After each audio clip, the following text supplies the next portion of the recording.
In front of the White House.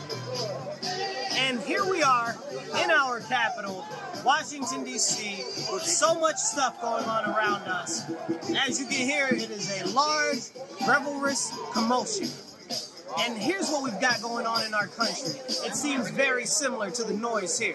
There's noise all across our country and all across our nation right now. But you know what is the most serious issue that's facing us out of all of the different disparate voices?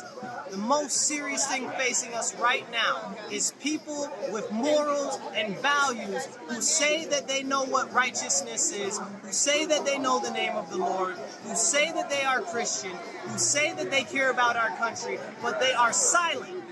They are silent, they do not speak up, they do not stand up, they do not stand up for our morals and virtues of Christianity.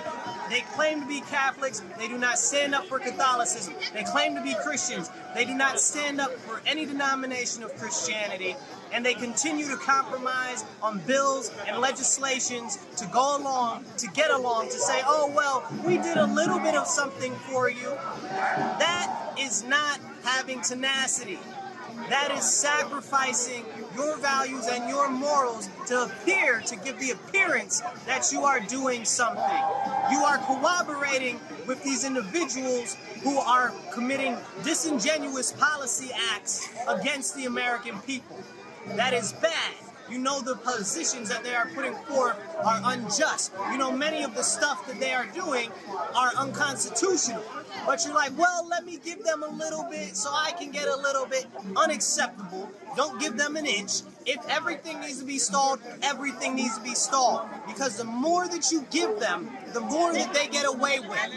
Things in our country haven't deteriorated the way that they have through policy overnight. Everybody complains about wokeness and trying to restore values and stuff like that, but it took them 100 years to get where they are in our country right now. So victories will not be immediate, and you will need to stick to your guns. It's very, very important that we become uncompromising on our Christian values. If we do not stand on the values upon which our foundation is, then we will fall. And as we see, our country continues in a downturn. More and more and more, we regress to a state that looks unseemly to anyone who is looking at our nation right now.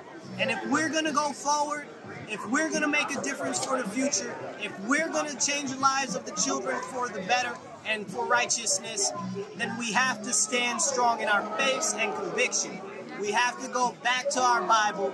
We have to go back to the Lord's Word. We have to go back to the practices that our nation was founded upon. It's very, very important that we become uncompromising on our values and on our virtues. If you believe in America, if you believe in our Constitution, if you believe in the basis of our great nation and the fact that our nation's best days are still ahead, it's time for us to stand up, stand together, and unite all across the country for the principles of Christianity that our nation was founded upon. We must also work to end the persecution of Christianity in America and internationally.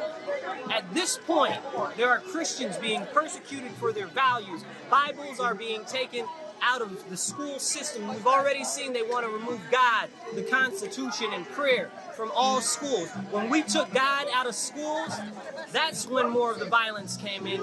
That's when more of the insanity started to creep into our schools. When they've taken out the pledge, so kids do not know that they should have faith and that they should have pride in their country.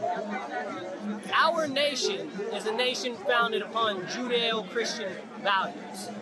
And I'm sure many of you know that, but the problem really is how many people are willing to stand on those values.